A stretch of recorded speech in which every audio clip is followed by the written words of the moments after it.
Hello pharmacist, welcome back to notes card. कैसे हैं आप सभी लोग? आई होप आप सभी बहुत अच्छे होंगे। तो आज इस वीडियो लेक्चर में हम बात करने वाले हैं बायोकेमिस्ट्री के चैप्टर नंबर 7 की, जिसमें हमें टोटली विटामिन के बारे में पढ़ना है। इस पूरी की पूरी वीडियो लेक्चर में हम पढ़ेंगे definition, classification, source, chemical nature, functions vitamin के, और साथ ही साथ लास्ट में हम बात करने वाले हैं इस चैप्टर से रिलेटेड इंपॉर्टेंट क्वेश्चन जो कि आपके एग्जाम के पॉइंट ऑफ व्यू से इंपॉर्टेंट है। तो वीडियो को लास्ट तक देखिएगा, कहीं पे भी स्किप मत कीजिएगा। और इसके जो नोट्स हैं वो आपको हमारी वेबसाइट पे मिल जाएगा, नोट्स कार्ड वेबसाइट पे, जिसका लिंक इस वीडियो के डिस्क्रिप्शन में अवेलेबल है। तो आप वहां पे जाके अपना नोट्स डाउनलोड कर सकते हैं या फिर आप अपने नोट्स खुद से भी बना सकते हैं। प्लस जिन स्टूडेंट ने हमारा व्हाट्सएप और टेलीग्राम ज्वाइन नहीं किया है तो लिंक इस वीडियो के डिस्क्रिप्शन में अवेलेबल है। आप वहां पे जाके व्हाट्सएप और टेलीग्राम ज्वाइन कर सकते हो, जिससे आप स्टडी से रिलेटेड जितनी भी इंफॉर्मेशन है वो आपको घर पे बैठ के मिलेगी। तो बिना देरी किए करते वीडियो को स्टार्ट, पढ़ते हैं विटामिन के बारे में। विटामिन के बारे में पढ़ने से पहले एक बार सिलेबस की ओर देख लेते हैं कि सिलेबस में क्या क्या कवर करना है। तो विटामिन की करनी है डेफिनेशन, हमें क्लासिफिकेशन करना है with example, source, chemical nature, functions, coenzyme, form, recommended dietary requirement, deficiency, disease of fat and water soluble vitamin. सबसे पहले हम बात करने वाले हैं विटामिन की। विटामिन क्या है, कहाँ से ये आया है? ठीक है, तो जो विटामिन वर्ड है ये लैटिन वर्ड से आया है जिसका नाम है वीटा, और वीटा का मतलब होता है लाइफ। यानी कि विटामिन जो है मेनली कहाँ से आया है, लैटिन वर्ड से ड्राइव्ड हुआ है जिसका नाम है वीटा। जो विटामिन होते हैं ऑर्गेनिक कंपोनेंट्स होते हैं फूड में, जो बहुत नेसेसरी होते हैं, जिनकी नीड होती है ग्रोथ और गुड हेल्थ को मेंटेन करने के लिए। नेक्स्ट विटामिन जो होते हैं वो केमिकली फाउंड होते हैं, यानी कि ये ऐसे केमिकल्स है जो फाउंड होते हैं किसमें, डिफरेंट फूड में। यानी कि ये जो पर्टिकुलर होता है ये विटामिन जो है वो ह्यूमन बॉडी को फूड से मिलते हैं। नेक्स्ट इसमें पर्टिकुलर होता क्या है कि जो भी हमारी बॉडी में विटामिन होते हैं, ठीक है, तो वो हमारी बॉडी में सिंथेसाइज नहीं होते। हम जो भी फूड खाते हैं, जो भी डाइट हम अपनी बॉडी को देते हैं, उसी से ही ये क्या करते हैं, अपनी रिक्वायरमेंट को फुलफिल करते हैं। यानी कि आपको कोई ऐसी डाइट खानी है जिसमें विटामिन प्रेजेंट हो तो आपको ये बाहर से ही इनटेक करना पड़ेगा, कोई भी सिंथेसाइज केमिकली नहीं होगा इंटरनली। जो वाटर सोल्यूबल विटामिन होते हैं वो ह्यूमन टिश्यू में स्टोर नहीं होते हैं, ठीक है। ये क्या है, इनका अगर हमारी बॉडी में एक्सेसिस हो जाता है, यानी कि इनकी जो अमाउंट है वो बढ़ जाती है, तो ये यूरिन के थ्रू हमारा एक्सक्रीट आउट हो जाते हैं हमारी बॉडी से। जो फैट सॉल्युबल विटामिन होते हैं ये हमारा एडिपोज टिश्यू और लीवर में स्टोर होते हैं। तो दोनों में क्या है, दोनों में ये डिफरेंट है, ठीक है। जो वाटर सॉल्युबल विटामिन होते हैं वो हमारी ह्यूमन टिश्यू में नहीं स्टोर होते हैं, बट जो फैट सॉल्युबल विटामिन होते हैं वो हमारे एडिपोज टिश्यू और लीवर में स्टोर होते हैं। तो ये बेसिक डिफरेंस है। नेक्स्ट हमारा आता है कॉमन फंक्शंस ऑफ विटामिन। तो सबसे पहला जो फंक्शंस है मेन, ये हमें क्या करते हैं, बॉडी को डिजीज से बचाते हैं। सेकेंड है किसी भी डिजीज, किसी भी डेफिशिएंसी से होने वाली डिजीज से ये प्रिवेंट करते हैं, बचाते हैं और उसको क्योर करते हैं, ठीक करते हैं। नेक्स्ट जो है ये क्या करते हैं, डाइजेशन, यूटिलाइजेशन में हेल्प करते हैं, मिनरल, सॉल्ट, कार्बोहाइड्रेट में बॉडी में, ठीक है। तो ये डाइजेशन भी कराते हैं और ये यूटिलाइजेशन भी कराते हैं। नेक्स्ट ये क्या करते हैं, पर्टिकुलर डाइजेस्टिव सिस्टम और नर्वस सिस्टम को स्ट्रेंथ प्रोवाइड करते हैं और स्टिमुलेट करते हैं। नेक्स्ट आता है help maintenance of proper health and normal growth, यानी कि प्रॉपर अच्छी हेल्थ बनाने में हेल्प करते हैं, एक नॉर्मल ग्रोथ को प्रोवाइड करने में भी ये हमारी हेल्प करते हैं। नेक्स्ट हम बात करने वाले classification of vitamin with example, जो कि सबसे मोस्ट इंपोर्टेंट है। अब क्लासिफिकेशन की अगर मैं बात करूं तो फर्स्ट जो है वो है फैट सॉल्युबल विटामिन। तो ये विटामिन क्या होते हैं, फैट में सॉल्युबल होते हैं क्योंकि ये इजीली स्टोर हो जाते हैं बॉडी में, इसीलिए ये फैट सॉल्युबल विटामिन होते हैं, ठीक है। तो ये जो फैट सॉल्युबल विटामिन होते हैं ये स्टोर हो जाते हैं विद इन आउट फैट। इसका मतलब क्या है, इसका मतलब ये है कि ये एक्यूमुलेट होते रहते हैं और उसके बाद लेटर ये सेव होते रहते हैं। देख लेते हैं कौन कौन से विटामिन होते हैं fat soluble, vitamin A, vitamin D, vitamin E and vitamin के। नेक्स्ट वाले पर्टिकुलर अभी स्लाइड में हम इनको डिटेल में पढ़ने वाले हैं, लेकिन अभी जस्ट हम क्लासिफिकेशन की बात करें तो फैट सोल्यूबल विटामिन होते हैं जो फैट में सॉल्युबल होते हैं, ठीक है। और ये क्यों होते हैं, क्योंकि ये इजिली बॉडी में स्टोर हो जाते हैं। नेक्स्ट आता है वाटर सॉल्युबल विटामिन। तो ये वो विटामिन होते हैं जो वाटर में सॉल्युबल होते हैं, ठीक है। बिकॉज क्यों होते हैं, क्योंकि हमारी जो बॉडी है वो कैसी है, वाटरी इन्वायरमेंट है, ठीक है, पानी भरा हुआ है, ठीक है। तो क्या है कि पर्टिकुलर ये ऐसे विटामिन होते हैं जो हमारी बॉडी में इजिली वाटर में सॉल्युबल हो जाते हैं, ठीक है। उसके बाद these vitamins can move through our body pretty easily and they can also be flushed out by the kidney, यानी कि ये हमारी बॉडी में मूव होते रहते हैं इजीली से और उसके बाद फ्लश आउट हो जाते हैं किडनी के थ्रू, यूरिन के थ्रू ये बाहर निकल जाते हैं, ठीक है। तो इसमें कौन सा आता है, इसमें आता है बी कॉम्प्लेक्स वाले विटामिन, जैसे कि एनर्जी रिलीजिंग जो होते हैं B1, B2, B3, B5, ठीक है। तो ये किस में आते हैं, वाटर सॉल्युबल में आते हैं। एक होता है हिमेटोपोइटिक, जैसे कि फॉलिक एसिड B9, ठीक है, B12, ठीक है। नॉन बी कॉम्प्लेक्स वाले होते हैं विटामिन सी। तो यहाँ पे ये जो जितनी कैटेगरी मैंने आपको बताई है, बी कॉम्प्लेक्स और एनर्जी रिलीजिंग जो होते हैं, हिमेटोपोइटिक और नॉन बी कॉम्प्लेक्स, ये सब किस में आते हैं, वाटर सॉल्युबल विटामिन में आते हैं। इस पर्टिकुलर डिस्प्ले पे जो आपको क्लासिफिकेशन दिख रहा है, ये फ्लो चार्ट में अरेंज किया गया है जिससे आपको इजी हो समझने में और आपको जल्दी याद हो जाए, ठीक है। तो विटामिन जो होते हैं वो क्या होते हैं, फैट सॉल्युबल विटामिन होते हैं, वाटर सॉल्युबल विटामिन होते हैं। फैट सॉल्युबल क्यों होते हैं, क्योंकि पर्टिकुलर ये क्या करते हैं, फैट जो होता है वो हमारी बॉडी में स्टोर हो जाता है, इसीलिए ये फैट सॉल्युबल विटामिन होते हैं, जिसमें कौन कौन सा आता है, vitamin A, vitamin D, vitamin E and vitamin के, ठीक है। यहाँ पे फंक्शंस भी दिए हुए हैं, एक एक फंक्शंस यहाँ पे दिया हुआ है। विटामिन ए जो होता है इसेंशियल फॉर विजन, देखने में हेल्प करता है और इम्यून फंक्शंस को रेगुलेट कराने में करता है। विटामिन डी जो होता है वो क्रूशियल फॉर बोन हेल्थ, यानी कि ये बोन हेल्थ के लिए नेसेसरी होता है, कैल्शियम एब्जॉर्प्शन होता है। तो यहाँ पे एक एक पॉइंट करके यहाँ पे फंक्शंस भी दिए गए हैं जिनको आप याद कर सकते हो, ठीक है। सेकेंड आता है वाटर सॉल्युबल। वाटर सॉल्युबल्स में क्या आता है, एक आता है बी कॉम्प्लेक्स और एक आता है नॉन बी कॉम्प्लेक्स। तो जो नॉन बी कॉम्प्लेक्स में आता है वो आता है हमारा विटामिन सी। अब विटामिन सी किसके लिए रिस्पॉन्सिबल होता है, कोलेजन फॉर्मेशन के लिए रिस्पॉन्सिबल होता है, वाइटल होता है, जरूरी होता है, वाउंड हीलिंग के लिए जरूरी होता है, एंटीऑक्सीडेंट होता है, ठीक है। तो ये आपको याद रखना है। उसके बाद जो हमारा कॉम्प्लेक्स बी है वो फर्दर 2 पार्ट में डिवाइड हो जाता है, एक होता है एनर्जी रिलीजिंग और एक होता है हिमेटोपोइटिक, ठीक है। एनर्जी रिलीजिंग में कौन कौन से आता है, thymine B1, B2, B3, B6, B7, B5, ठीक है। तो ये किस में आते हैं, एनर्जी रिलीजिंग में आते हैं। हिमेटोपोइटिक जो हमारा ब्लड से रिलेटेड होगा, तो B9, B12 हमारा किस में आता है, हिमेटोपोइटिक में आता है। अगर B1 की मैं बात करूं तो ये क्या करते हैं, एनर्जी प्रोडक्शन कराते हैं कार्बोहाइड्रेट से, ठीक है। तो ये क्या करते हैं, असिस्ट करते हैं। सेकंड B2 की अगर मैं बात करूं, essential for energy production and metabolism of fat, ये क्या होते हैं, एनर्जी प्रोडक्शन के लिए जरूरी होते हैं और ये फैट का मेटाबोलाइजेशन कराने में हेल्प करते हैं।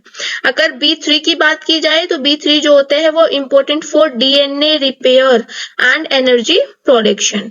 B6 की अगर बात की जाए तो help in the metabolism of amino acid, यानी कि एमिनो एसिड का जब मेटाबॉलिज्म होता है तो B6 हेल्प करते हैं। B7 की बात की जाए तो vital for the metabolism of fat and carbohydrate, यानी कि फैट और कार्बोहाइड्रेट के मेटाबॉलिज्म के लिए जरूरी होते हैं। उसके बाद B5 की अगर बात की जाए तो essential for synthesis coenzyme A, यानी कि ये कोएंजाइम ए की सिंथेसिस को कराने में हेल्प करते हैं, ठीक है। ऐसे ही हिमेटोपोइटिक में B9 है। B9 क्या करता है, डीएनए की सिंथेसिस कराने में हेल्प करता है और सेल डिवीजन में हेल्प करता है।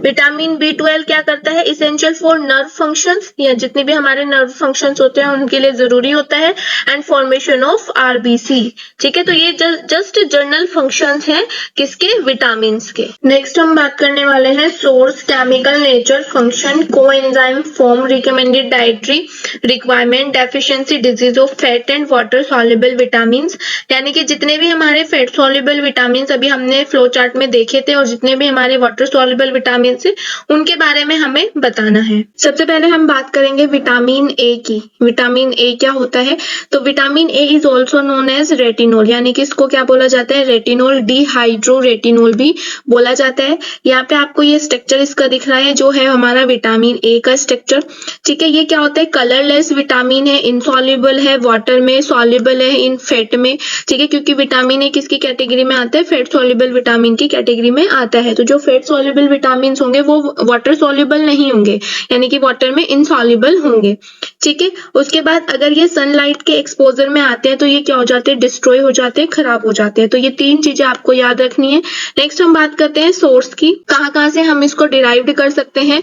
तो कैरेट से, चीज से, येलो कॉर्न से, पपाया से, फिश लीवर ऑयल से और मैंगो से हमें विटामिन ए मिलता है। ठीक है, डाइटरी रिक्वायरमेंट की बात करें तो अडल्ट मैन की अगर बात करें तो हमें कम से कम 900 माइक्रोग्राम हमें चाहिए होता है, इसकी नीड होती है डाइटरी रिक्वायरमेंट में। अगर वुमेन्स, अडल्ट वुमेन की बात करें तो 700 माइक्रोग्राम हमें नीड होती है। For pregnant and lactating women have higher requirement, यानी कि जो वुमेन्स प्रेग्नेंट होती हैं उनको ज्यादा जरूरत होती है, या फिर ऐसी वुमेन जो फीडिंग कराती हैं उनको भी ज्यादा रिक्वायरमेंट होती है विटामिन ए की। नेक्स्ट बात करते हैं फंक्शंस। तो फंक्शंस क्या है, ये क्या करता है, बीमारी से बचाता है, इन्फेक्शन से बचाने में हेल्प करता है, विजन में ये हेल्प करते हैं जो मैं आपको पीछे अभी बता चुकी हूँ। ठीक है, स्किन में जो पर्टिकुलर स्किन को मेंटेन करके रखता है और हेल्दी बॉडी को बना के ये रखता है। उसके बाद जो स्किन और जो बॉडी के पार्ट्स में लाइनिंग आ जाती है उसको भी ये क्या करता है, मेंटेन करके रखता है। नेक्स्ट इसमें आते हैं कोएंजाइम फॉर्म। तो जो एक्टिव फॉर्म होता है विटामिन ए का वो होता है रेटिनल, जो किसमें कन्वर्ट हो जाता है, रेटिनॉल में कन्वर्ट हो जाता है with the help of retinol dehydrogenase enzyme. यानी कि जो रेटिनल होता है वो रेटिनॉल में कन्वर्ट हो जाता है। कौन सा एंजाइम इसमें हेल्प करता है, रेटिनॉल डिहाइड्रोजिनेज एंजाइम इसमें हेल्प करता है, और उसके बाद ये क्या हो जाता है, थ्रू आउट हो जाता है बॉडी से। ठीक है, retinoic acid hormones like substance है जो क्या करता है, सेल ग्रोथ और उनके डिफरेंशिएशन में ये हेल्प करता है। डेफिशिएंसी डिजीज की अगर बात करें, यानी कि अगर विटामिन ए की डेफिशिएंसी हो जाएगी तो कौन कौन सी डिजीज हो सकती है। तो चाइल्डहुड में ब्लाइंडनेस यानी कि विजन में ये क्या कर सकती है, इफेक्ट कर सकती है, जिसको बोला जाता है ज़ोरेक्सोपेथेल्मिया। सेकंड इसमें है केरेटोमेल्सिया, क्या होता है, होल आइज बॉल में श्रिंक, यानी कि जो आइज में आइज बॉल होती है वो क्या हो जाएंगी, श्रिंक हो जाएंगी, दैट इज कॉल्ड केरेटोमेल्सिया। नेक्स्ट आता है फाइनोडर्मा। फाइनोडर्मा क्या है, स्किन लेजन से जो फॉलिकुलर हाइपर कैरोटोसिस भी बोला जाता है। तो फॉलिकुलर यानी कि जो विटामिन ए की डेफिशिएंसी से होगा। नेक्स्ट हमारा आता है फैट सॉल्युबल में विटामिन डी। तो विटामिन डी को कैल्सिफेरॉल सनसाइन विटामिन भी बोला जाता है। व्हाइट क्रिस्टलाइन सब्सटेंस होते हैं, हीट रेजिस्टेंस होते हैं, सॉल्युबल होते हैं फैट में।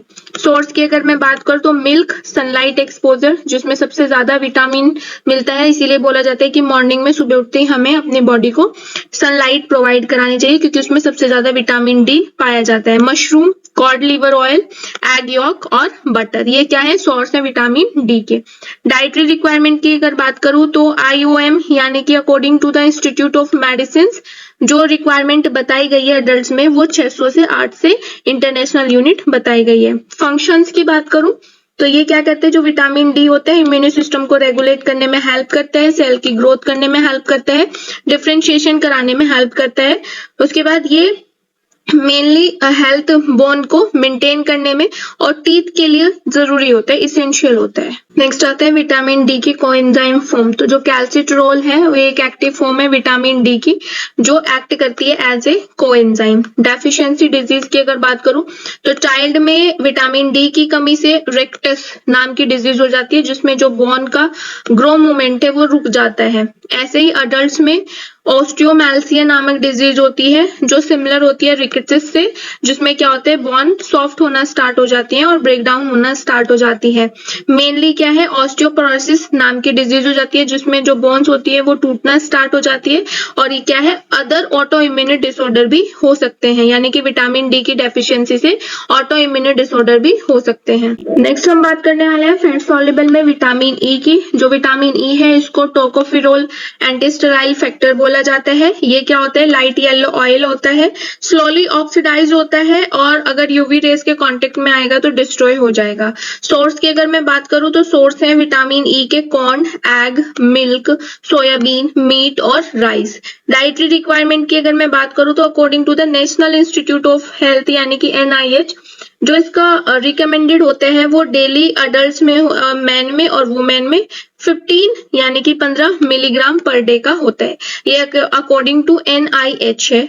ठीक है, फंक्शंस की अगर मैं बात करूं तो it help to maintain the health of the cell in the retina and necessary for the proper function of the visual cycle, यानी कि ये रेटिना जो हमारी आईज में प्रेजेंट होता है उसको उसकी हेल्थ के लिए जरूरी होता है, उसको मेंटेन करके रखता है और विजन में भी ये हमारा हेल्प करता है।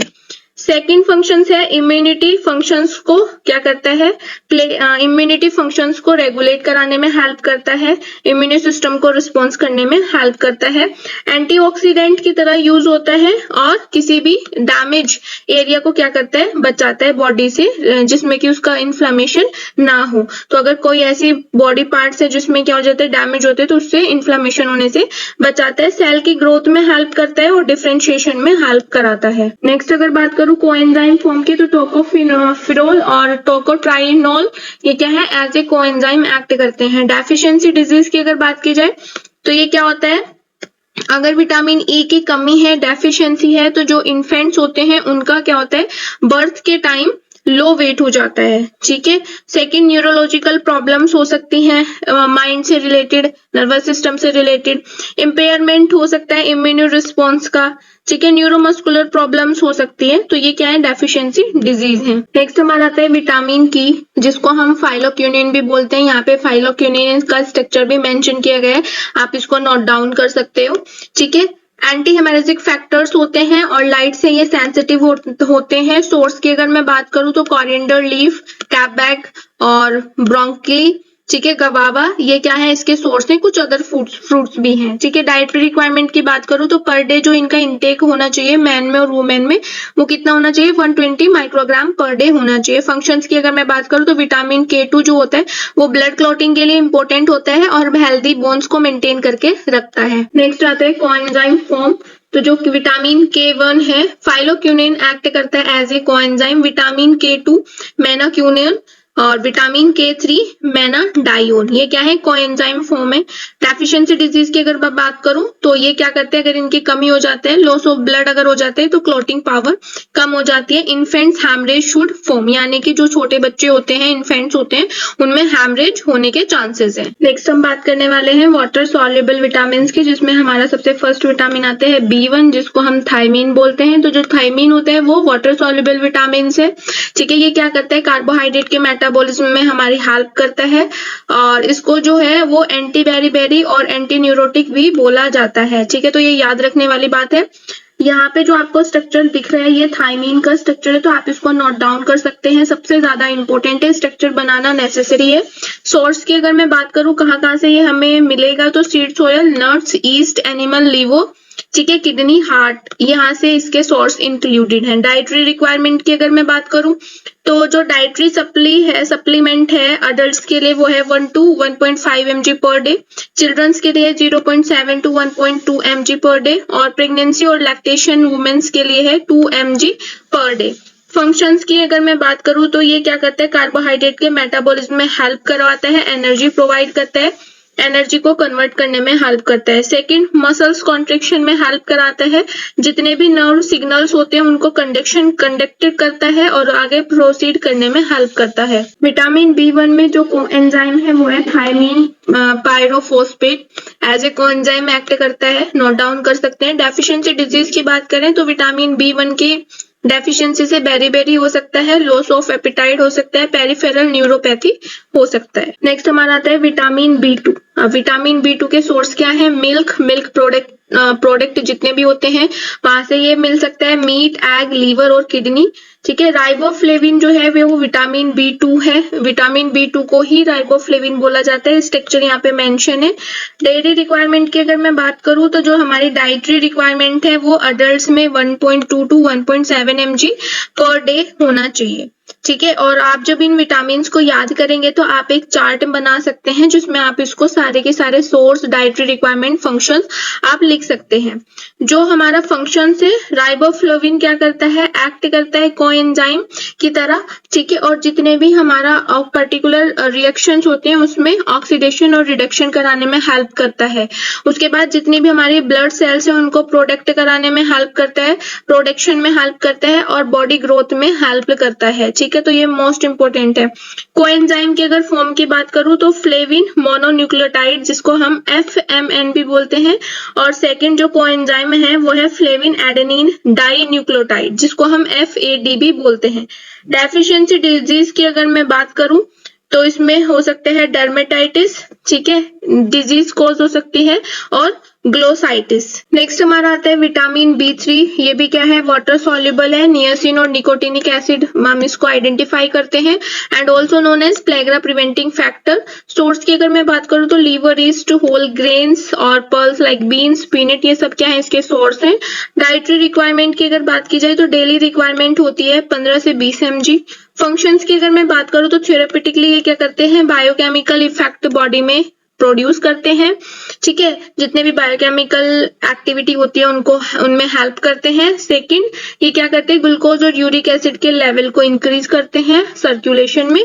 कोएंजाइम फैक्टर्स कौन कौन से हैं ये देख लेते हैं। निकोटिनामाइड एडेनिन डाइन्यूक्लियोटाइड यानी कि NAD+, ये आपने सुना भी होगा। ये क्या है, कोएंजाइम है, जितनी भी बायोकेमिकल रिएक्शंस होती है ये हेल्प करता है। ठीक है, सेकंड जो कोएंजाइम फॉर्म है वो है निकोटिनामाइड एडेनिन डाइन्यूक्लियोटाइड फॉस्फेट यानी कि NADP।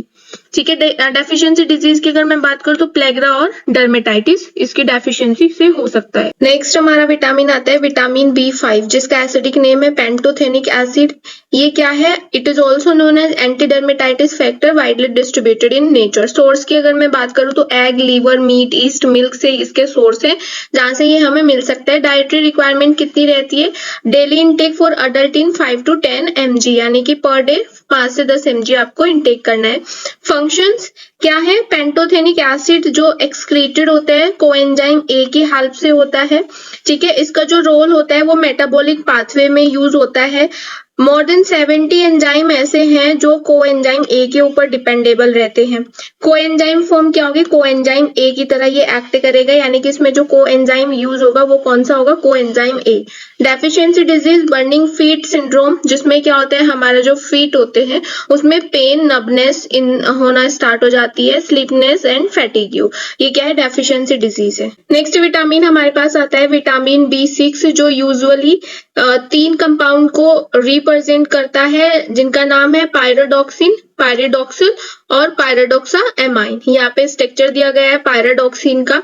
सोर्स की अगर मैं बात करूं तो एग, मिल्क, मीट, कैबेक्स, रूट इसके सोर्स हैं। Dietary requirement particularly daily requirement जो होती है वो 2 से 2.2 mg पर डे होती है और ड्यूरिंग प्रेगनेंसी और लैक्टेशन इसकी जो रिक्वायरमेंट है वो थोड़ा बढ़ जाती है, जो कि है 2.5 mg पर डे।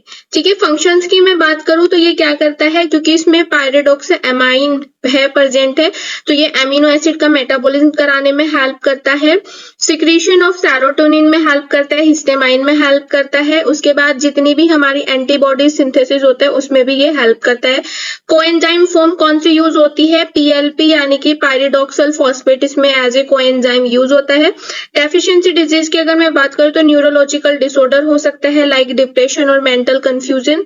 उसके बाद decrease secretion of amines like histamine, यानी कि ये सिक्रीशन एमाइंस के सिक्रीशन को डिक्रीज कर सकते हैं और हीमोग्लोबिन लेवल को भी डिक्रीज कर सकता है। नेक्स्ट विटामिन हमारे यहाँ पे आता है B7, विटामिन B7 जिसको बायोटिन भी बोलते हैं और विटामिन H भी बोलते हैं, जो सल्फर कंटेनिंग विटामिन होता है और कॉम्प्लेक्स B कॉम्प्लेक्स के ये विटामिन होते हैं। सोर्स की अगर मैं बात करूं तो liver, kidney, egg, milk, tomato और ग्रेन्स इसके सोर्स है। यहाँ पे आपको जो ये पर्टिकुलर स्ट्रक्चर यहाँ पे दिख रहा है ये आपका है बायोटिन का स्ट्रक्चर। ठीक है, आप इसको नोट डाउन कर सकते हैं। डाइटरी रिक्वायरमेंट की बात करूं तो about 100 to 300 mg per day इसकी रिक्वायरमेंट रहती है। फंक्शंस की बात करूं तो ये क्या करता है, फैटी एसिड के सिंथेसिस में हेल्प कराता है, ग्लाइकोनियोजेनेसिस, सिट्रिक एसिड पाथवे ये कराता है। और बायोटिन का जो यूज होता है वो हेयर लॉस में भी होता है। ठीक है, परमानेंटली जो हेयर अगर आपके लॉस होते हैं तो उसमें हम बायोटिन विटामिन B7 का यूज कर सकते हैं। हेल्दी हेयर के लिए होता है, स्किन और नेल्स के लिए होता है। कोएंजाइम फॉर्म कौन सी यूज होती है, तो इसमें जो कोएंजाइम है वो है बायोसाइटिन, कोएंजाइम के रूप में हेल्प करता है। डेफिशिएंसी डिजीज की अगर मैं बात करूं तो इसमें बायोटिन की डेफिशिएंसी की वजह से एनीमिया, लॉस ऑफ एपिटाइट, भूख नहीं लगेगी, नोजिया, डर्मेटाइटिस, स्किन से रिलेटेड डिजीज होंगी और डिप्रेशन हो सकता है, हेलुसिनेशन हो सकता है। नेक्स्ट हमारा आता है विटामिन B9 जिसके सोर्स है green vegetables, whole grains, liver, kidney, eggs. Daily requirement की अगर मैं बात करूं तो डेली रिक्वायरमेंट अडल्ट में 200 μmg, ठीक है, पर डे। और ड्यूरिंग प्रेगनेंसी में थोड़ी रिक्वायरमेंट ज्यादा हो जाती है, तो ये लगभग हो जाती है 400 म्यू एम जी। लैक्टेशन में 300 म्यू एम जी।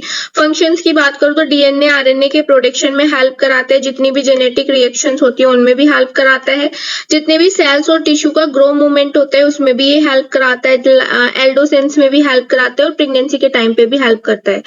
उसके बाद ये आयरन मेटाबॉलिज्म में हेल्प करता है, आयरन के लेवल को मेंटेन करने में भी ये हेल्प करता है। कोएंजाइम फॉर्म जो इसमें यूज होती है वो है टेट्रा हाइड्रोफोलेट THF या FH4, ये एज ए कोएंजाइम यूज होता है। डेफिशिएंसी डिजीज में है macrocytic anaemia, neural defect in the foetus. ठीक है, तो ये दो पर्टिकुलर डेफिशिएंसी डिजीज हो सकती है। नेक्स्ट हमारा आता है विटामिन B12, जिसको हम कोबालमिन भी बोलते हैं। जो कोबालमिन है ये एंटी पर्सीनियस एनीमिया विटामिन है।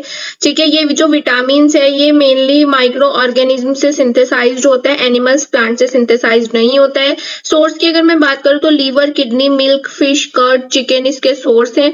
डेली रिक्वायरमेंट की अगर बात करूँ तो अडल्ट में 3 म्यू एम जी और चिल्ड्रंस में 0.5 to 1.5 mu M G per day. Pregnancy lactation में एज यूजुअल बढ़ जाएगा 4 म्यू एम जी।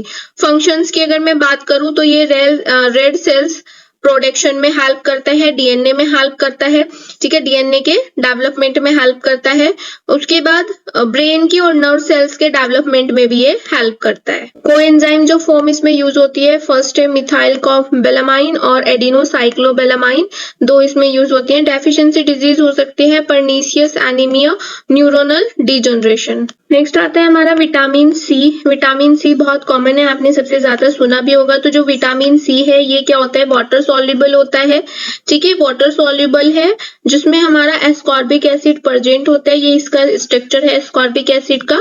ठीक है, एसिडिक प्रॉपर्टी होती है और इनोलिक हाइड्रोक्सिल ग्रुप इसमें ऐड होता है। सोर्स की अगर मैं बात करूँ तो सीट्रस फ्रूट और उसके बाद ग्रोसबेरी और गवावा, green vegetables, tomato, adrenal glands and gonads, ये इसके सोर्स हैं। डाइटरी रिक्वायरमेंट की बात की जाए तो अडल्ट्स में 60 से 70 mg की डेली रिक्वायरमेंट होती है। नेक्स्ट इसमें आता है विटामिन B12, जिसका जो फंक्शन है मेनली ये किसके लिए यूज होता है, स्किन की कंडीशन के लिए यूज होता है, ब्लड वेसल्स के लिए यूज होता है, बोन्स और कार्टिलेज को हेल्दी बनाने के लिए यूज होता है, वाउंड और इन्फेक्शन को हील करने में हेल्प करता है, हेयर की ग्रोथ को बढ़ाने में हेल्प करता है।